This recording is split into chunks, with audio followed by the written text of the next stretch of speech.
Every basketball season has its own story. For some teams, it's about chasing a championship.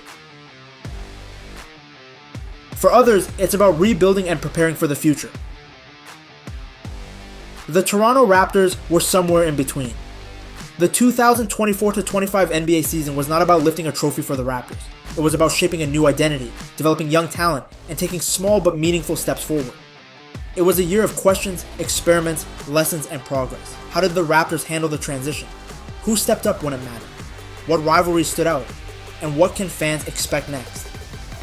This video is a full breakdown of the Raptors' journey throughout the season, with simple facts, clear analysis, and an honest look at how the team performed from beginning to end. Let's start from where it all began. The offseason. Before the first game tipped off, the Raptors had already made big changes. Pascal Siakam, once an all-star and the face of the team, was traded to the Indiana Pacers. It was a major shift, but also a sign of a new strategy. The front office made it clear the team was focusing on youth. Fred VanVleet had already left the season before. Kyle Lowry was gone before that. The 2019 championship core was now officially in the past. The Raptors were turning the page, and leading this new chapter was Scottie Barnes. At just 23 years old, Scottie wasn't only expected to grow, he was expected to lead. The pressure was real, the potential was high, and everyone was watching to see how far he could go in this role. One of the most talked about moves of the season was the trade that brought RJ Barrett to Toronto. It's great. It's great. I'm really happy, really excited to be here. I'm thankful and blessed. Barrett, born in Canada, had spent the first part of his NBA career with the New York Knicks. While he had some strong seasons in New York, many fans felt he hadn't reached his full potential. Coming to Toronto gave him a chance to reset. He was welcomed with support and high expectations. A Canadian star playing for Canada's only NBA team, it was a special connection. Barrett brought strength, size, and experience. But the question was, could he become a consistent scorer and defender for this young Raptor squad? He didn't have to wait long to prove himself. Alongside RJ Barrett came Emmanuel Quickley, another piece from the Knicks. Quickley was a different type of player, a fast, smart point guard who played with urgency. He was known for pushing the pace, finding open shooters, and playing with a calm but confident approach. The Raptors had struggled with offense the season before, especially in half-court sets. Quickley gave them new options. He could score, create, and most importantly, help make Scottie Barnes' job easier by sharing playmaking duties. RJ and Quickley weren't just trade pieces, they were part of the new core. As the season started, the Raptors showed a mix of excitement and inconsistency. In some games, they moved the ball well, defended hard, and looked like a team on the rise. In others, they struggled to score, made mistakes late in games, and looked like a team still learning how to play together. They beat strong teams like the Miami Heat, but lost to lower-ranked teams in back-to-back games. It became clear that the team's biggest challenge would be consistency. Scottie Barnes had a good start. RJ Barrett showed flashes of scoring. Quickley was adjusting quickly, but the team's chemistry was still developing, especially on defense. One of the biggest questions of the season was, can Scottie Barnes become a leader? The answer slowly began to show. Yes, Barnes didn't try to be loud or force leadership. Instead, he led with his performance. Game by game, he improved. He took better shots, passed more smartly, and was more active on defense. He had a few standout games that made fans pay attention, including a near triple-double against the Indiana Pacers and a 30-plus point game against the Milwaukee Bucks. He also stayed calm during tough losses. That maturity stood out. He wasn't just playing, he was thinking, adjusting, and improving. This season wasn't just about numbers for Scottie, it was about becoming the face of the franchise. RJ Barrett had something to prove this season. After years of being doubted in New York, he came to Toronto with a point to make. In several games, he showed exactly what he could do. He scored efficiently, especially when attacking the paint. His size helped on defense, and he rebounded well for a guard forward. His best games came during rivalry matchups, especially against the New York Knicks. In one game, he scored over 25 points and helped the Raptors stay close until the final minute. The crowd gave him a loud cheer. Barrett was still learning the system, but he was already becoming a reliable option. He wasn't trying to be a star, just a strong, everyday player. Emmanuel Quickley may not always lead in points, but his value was easy to see. He pushed the ball fast, looked for open teammates, and played with a calm mind. When the game was close, Quickley made smart decisions. He didn't rush, he didn't panic. His assist numbers improved as he adjusted to his new team. His defense also got better with time. In some games, he came off the bench and made an instant impact. In others, he started and controlled the tempo. Quickley didn't try to do too much. That's what made him important. Beyond the big names, the Raptors had solid contributions from their supporting cast. Jakob Poeltl as the steady rim-protecting big man, Grady Dick as a potential X-Factor shooter waiting in the wing, and other players like Ochai Agbaji, Jamal Shead, and Jacoby Walter. These players didn't always get headlines, but they played their roles and helped the team stay competitive. The Raptors may not have been a top-seeded team, but they had some intense games, especially against old rivals. Boston Celtics. The Celtics were one of the best teams in the East. The Raptors didn't beat them often, but the games were physical and competitive. Scottie Barnes always brought his best against Boston. Philadelphia 76ers. These matchups are always interesting. Even though Joel Embiid didn't play every game, the tension between these teams is still real. The Raptors won one close game at home, led by strong defense and fast breaks. New York Knicks. With RJ Barrett and Quickley facing their former team, these games had extra meaning. The matchups were close, and both sides played with energy. Barrett's motivation was clear. These rivalries helped the young Raptors get used to pressure, which will help them long term. The Raptors coaching staff had a tough job this season. They had to manage a changing roster, develop young players, and keep the team competitive, all at the same time. The focus was on player development, team defense, smart rotation, fast-paced offense. They also gave players freedom. Barnes had the ball in his hands more. Barrett got chances to create. Quickly was trusted to run the floor. Mistakes happened. The team lost games they could have won, but the coaching staff stayed patient. By the halfway mark of the season, the system looked more stable.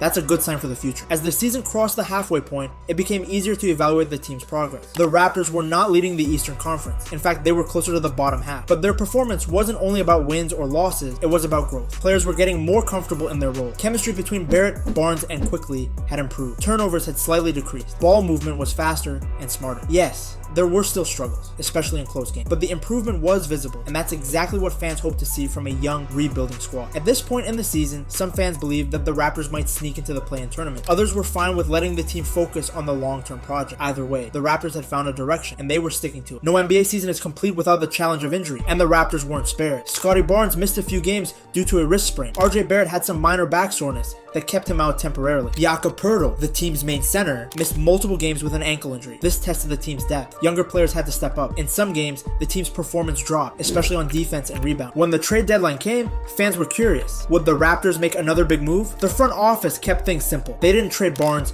Barrett, or Quickly. That showed trust in the core, but they did make smaller moves. Dennis Schroeder, a backup point guard, was traded to the Brooklyn Nets. Otto Porter Jr. was also moved to make space for more development minutes. Bruce Brown was acquired as part of the original Siakam trade earlier, but he was later moved to the Pelicans. The Raptors clearly chose patience. They weren't rushing to chase wins. They were giving their young players time to grow. That strategy may not please everyone, but it showed consistency in the long-term plan. Even though the team didn't have a winning record, Raptors fans stayed loyal. Scotiabank Arena was filled for most home games. The crowd brought energy, especially when the team played well against strong opponents like the Cavaliers or Knicks. Canadian fans also appreciated having RJ Barrett on the roster. His presence helped bring a deeper connection between the team and the country. In online spaces, fans often debated team direction. Some wanted more trade, others wanted to tank for a better draft pick. But the one thing everyone agreed on was that they cared about the team's future. That support made a difference in close games and gave confidence to younger players who were still finding their place. The Raptors lost several close games during the season. Some of these were against top teams, others were against teams that the Raptors should have beaten. These losses were frustrating, but they also showed where the team needed to improve. Late game decisions. In tight games, the team sometimes rushed shots or didn't communicate well on defense. Free throw shooting, in a few games, missed free throws made a huge difference. Turnover, especially under pressure, the Raptors still gave the ball away too often. But rather than getting discouraged, the team seemed to learn from those moments. By the last quarter of the season, late game execution improved. Barnes became more confident in clutch moments, quickly handled the ball with more calm. RJ Barrett took smarter shots. These are the small steps that build long-term success. Grady Dick, the Raptors rookie, had a slow start to the season, but by mid-season, fans noticed a change. His shooting got better, his defense improved, and most importantly, his confidence grew. He had a few games where he hit 4 or 5 3-pointers, helping the team stretch the floor. His movement without the ball also created space for teammates like Barnes and Barrett. While he still needs to improve on defense and strength, Grady showed that he can be a key rotation piece in the future. The Raptors gave him playing time even during losses, which helped him adjust to the NBA's pace. The Eastern Conference had several strong teams this season. Boston Celtics were title contenders with great depth. Milwaukee Bucks had Giannis and Dame, a tough combo to stop. Cleveland Cavaliers played great two-way basketball. Indiana Pacers with Halliburton and Pascal Siakam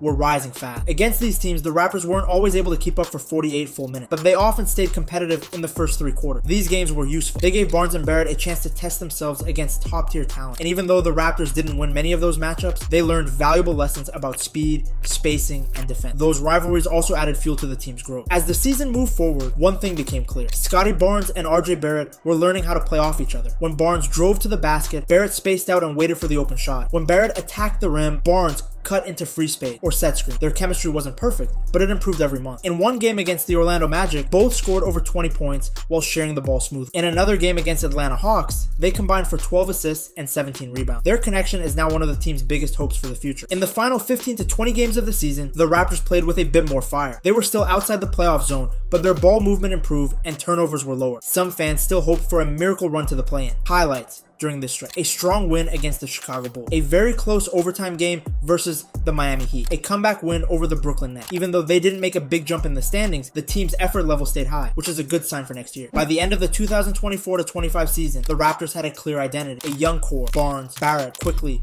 Grady, Dick. A solid supporting cast: Jacoby Walter, Jakob Poeltl, Agbaji. A growing coaching strategy focused on development and team defense. The team didn't make the playoffs. They improved their spacing, chemistry, and overall effort. That's progress. There's no shortcut to building a great team, but this season proved that the Raptors are heading in the right direction. Let's talk about individual growth. Scotty Barnes averaged around 19 points, 8 rebounds, and 5 assists per game. Became more confident in handling the ball under pressure. Took on more responsibility late in game. He's clearly turning into the leader of this, a two-way player who can do a little bit of everything. RJ Barrett played his best basketball since joining the NBA. Looked comfortable in Toronto. His mid-range and driving ability improved. Averaged about 18 points per game. His chemistry with Barnes gives hope for the next few seasons. Emmanuel Quickly showed poise and vision as the starting point guard. Made smart passes and kept the offense moving. Shot well from the perimeter. He looks like a long-term piece in the backcourt. Jakob Poeltl provided a strong inside presence when he was healthy. Good at setting screens and protecting the rim. Rebounding and help defense were reliable. Each player had areas to grow, but also made progress that will help the team